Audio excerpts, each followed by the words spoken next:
4 days ago, I put out my ranking of the worst movies of 2024. That's had ranked my top 10 best. There may be a couple of hot takes on here, so prepare yourself. Number 10, Quiet Place Day One. A Quiet Place is a horror franchise that has managed to remain consistent throughout all three movies. All three of them are very effective and intense. Near proof PG-13 horror can be scary. They don't really show that much fun or gore. Quiet Place Day One is another worthy entry to the franchise. This time we followed two new characters, and both of them are interesting. What I really appreciate about these movies is they have disability representation without making the character with the disability a crutch or a plot device. It takes me off when they do that, because it feels tacky and cheap. The first two had a little deaf girl who ends up becoming the hero by the end, and this one has a woman with cancer. Instead of having her be some character who needs to be saved by everybody, they make her independent and interesting. Despite having cancer, she still finds a way to appreciate the simple things of life. Her whole goal in the movie is to get pizza, and she doesn't care that she needs to survive against killer aliens. She is going to get her pizza, darn it. This is also a movie where the characters are actually smart. There weren't any scenes where I was thinking, really? That's one of the stupidest things you could have done? Why'd you make that decision? And these two new characters are great. What makes this movie effective is that for the first 15 minutes or so, the whole movie is quiet. So you never know if there's about to be a jump scare or if it's just going to be a scene for character development. So I was constantly on the edge waiting for a jump scare. But sometimes one didn't happen. And when one did happen, they're actually effective and they don't feel cheap. I'm very hopeful we get Quiet Place 3, because this franchise keeps knocking it out of the park. Each movie feels more intense than the last. Number 9, Argyle. Argyle is the closest thing to a Man from U.N.C.L.E. sequel we're going to get for now. If you like Henry Cavill as a spy, though he's not really the biggest star of the movie, he's more of a supporting character. Now, this is a movie where thankfully the trailers did not spoil any of the big twists, and there are a lot of them. Just when you think you have the plot figured out as to where it's going to go, the film throws in some new twists that completely change the film. It also likes to poke fun at a lot of the spy movie tropes without being too self-aware about it. And the second half is where the film really kicks into high gear, as all the new information is revealed. The film is really clever when it wants to be. It's a ton of fun, has a great soundtrack, over-the-top action, and snappy dialogue. The film also has an all-star cast, along with great performances. Bryce Dallas Howard, Bryan Cranston, Sam Rockwell, Samuel L. Jackson, and many others provide all the right ingredients at making this film entertaining.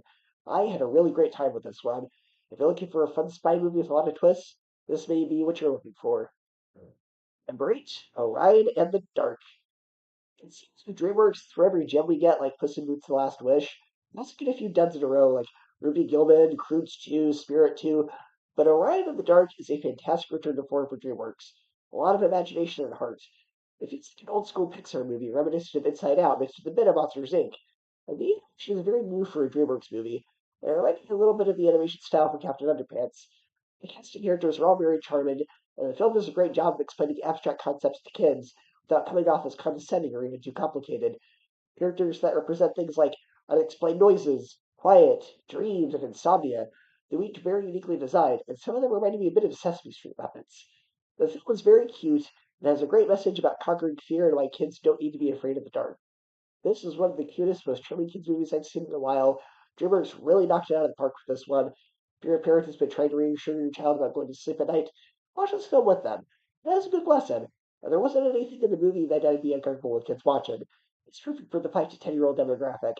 It's also a film I think everyone could enjoy. Number 7, The Fall Guy. This is some of the most fun I've had in a movie this year. Not only is this movie fantastically directed with a charismatic, witty cast and script, it's also got a lot of heart and passion put into it. It feels like a movie made by a director, not by a committee. You can tell the director really has a passion for Hollywood, and especially stuntmen. This is the same director as the Fast and Furious film Hobbs and Shaw, which is my personal favorite of the franchise. Now, while it's not as over the top with the silliness, there's just an extra there. There's an actor in this movie who plays the stunt double for Ryan Gosling's character, and I won't spoil who it is. But as soon as they showed this actor, I immediately thought, that's actually perfect casting, because that actor does look a lot like Ryan Gosling, and I can see that now. It's a great mystery with a lot of twists, and a ton of wit and humor, great action, a great love story, and a passion for Hollywood, filmmaking, and stunt people. If you're a cinema buff, it's a must see. Number 6, Wicked. I have been following the production of this movie ever since it was announced. I think originally it was supposed to come out in 2021, then they couldn't find the right director, so it just kind of sat in limbo until they announced in 2022 that it was finally coming out in 2024. And it was worth the wait. My sister is actually a huge fan of the musical, and when Oz the Great and Powerful came out, I dressed up to see it as Oz, and she went as Elphaba or the Wicked Witch. She saw the show live at one point when I came here, and she was also in her elementary school's production of The Wiz, where she played a citizen of the Emerald City. And in her formative years, about 12 years ago, she would constantly play and sing the songs from Wicked, so I had some good memories and good exposure to this musical. And all that hype was totally worth it. Unlike certain movie musical adaptations where it just looks like a bigger budget version of a musical, this actually looks really cinematic. Ariana Grande and Cynthia Erivo have a great dynamic with each other, and the actor who plays Fiero really hits it up in the best way. Now, while Ariana Grande does give a good performance, it just feels like she was copying Kristen Chenoweth from the Broadway version. The way she talks, her tone of voice, all feel very reminiscent of Chenoweth instead of making the character in songs her own. While Jeff Goldblum gives a good performance as the wizard, he was clearly only cast based on his namesake, rather than his singing ability. And even his performance as the wizard just feels like every other character he plays. It conveys this anti-prejudice message in a way that doesn't feel heavy-handed or preachy, and it doesn't try to make the witch a sympathetic villain. This is part one of two, and if I didn't know that, I'd still be satisfied with where the film ends. It doesn't feel abrupt, it feels earned. This movie is very popular, but whether fan musical or not, Wicked soars high. See it. Number five, Spellbound. Disney really still knows someone take notes, because with them giving us practically nothing but sequels and remakes, this is a film in the animation sphere that stands out. And what else can you expect from John Lasseter, the director of Shrek, and songwriter Alan Menken? This is an imaginative, creative, and inspired fairy tale. It feels like a throwback to the Disney Renaissance era while also not being derivative. The songs by Alan Menken are some of the best songs I've heard in an animated film in years, and I like how this breaks the typical animated fairy tale movie formula. The main character, instead of having dead parents, instead has parents who have been cursed to be monsters, and the quest is to turn them back. The whole cast is great, but especially Nathan Lane and John Lithgow as the comic relief characters. The film doesn't have a villain, but it doesn't really need one. The conflict is more between the main character trying to get her parents to put aside their differences. The family message and quest did remind me a bit of Pixar's Brave and Onward, but the film did it much better than either of those films. Spellbound is a refreshing animated film, and I hope gets some love for both the story and songs at the 2025 Oscars. Number four, Moana 2. So for those who don't know, this originally started out as a series for Disney Plus, but after Wish underperformed, Disney decided to rework this as a film. Actually, this worried me. I worried that the plot would feel episodic, similar to the Clone Wars movie, which was just 4 episodes of the show edited together. With Clone Wars, you could tell where the episodes ended and the next one began. However, that is not the case with this film. The plot flowed pretty naturally. I enjoyed how this film expands the mythology. Moana and her little sister were a great dynamic, reminding me of Nani and Lilo from Lilo and Stitch. And we finally, after 11 years, have a great Disney villain, and on top of that, a great villain song. I don't consider Shiny from the first one to be a villain song per se, because Tamatoa wasn't an overarching threat. He was in the movie for like 5 minutes, and that was it. The villain in this movie is an overarching threat, and she has a great villain song that feels like a mixture of I Won't Say I'm a Left from Hercules and Yzma's deleted villain song from Emperor Through Groove, back when that was called Kingdom of the Sun. She's a pretty scary, threatening villain. She reminds me of the villain from DreamWorks' Sinbad. Now, Lin-Manuel Miranda didn't do the songs this time around, and you can kind of tell. The songs are awful, but they're not as good as the songs from the first film. They're still pretty catchy, but they do feel like a cheaper version of Lynn's work. There were two songs where I thought, boy, this is such a bad song, can we please move on? I thought they were pretty good. They think this movie's to the show was a great decision, because the scale of this movie is huge. There's the scene with the whale that filled up the whole screen. There's monsters in this movie that feel very cinematic, and the scale is not something that would be as effective if this were a streaming series. Now, on a plot level, I don't think it was as strong as the first film. Moana didn't really have that interesting character arc. The side characters in the film are all pretty forgettable, and the humor in the movie isn't as clever. The jokes in this movie are either repeats of jokes from the first film, or they simply don't make sense. The boat snack joke is repeated a few times. The joke about how Moana isn't a princess is repeated. The chicken screaming is repeated. And there's a joke about butt dialing for Maui, which he says will make more sense in about 2,000 years, which doesn't make sense. Does Maui have omniscience?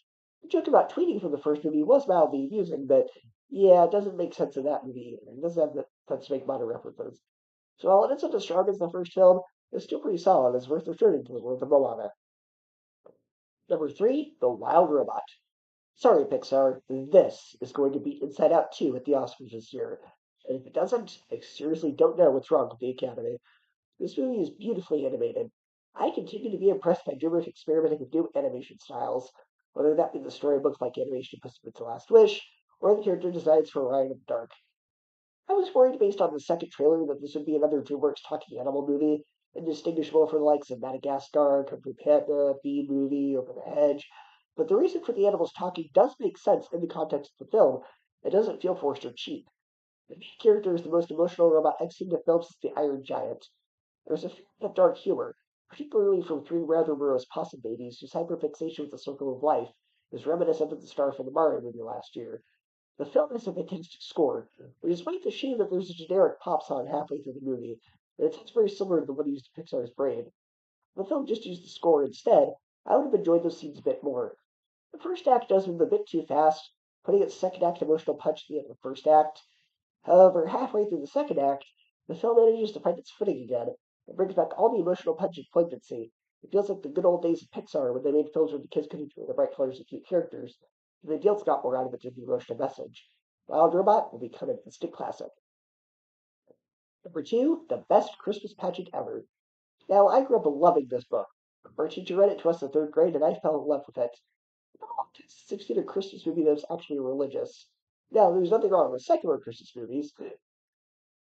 A lot of my favorites fall into that category, but it's a movie that takes a break from Santa and focuses on the religious reason for Christmas.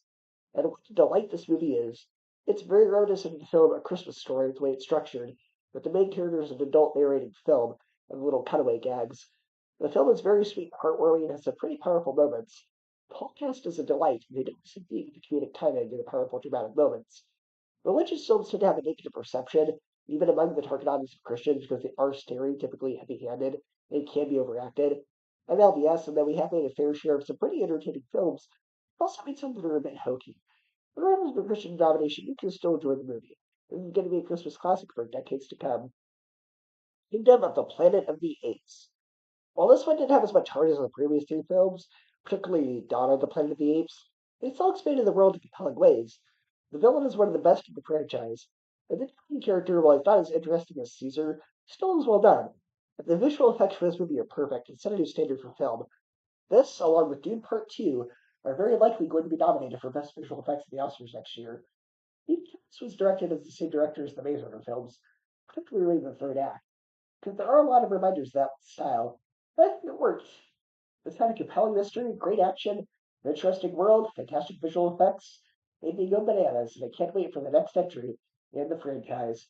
Now, if there's some movies on my list that you think are on here that should have been, don't worry, because I'm coming out with the ranking of every movie in 2024, and there's some of the top 15 that just barely squeaked by at the top 10.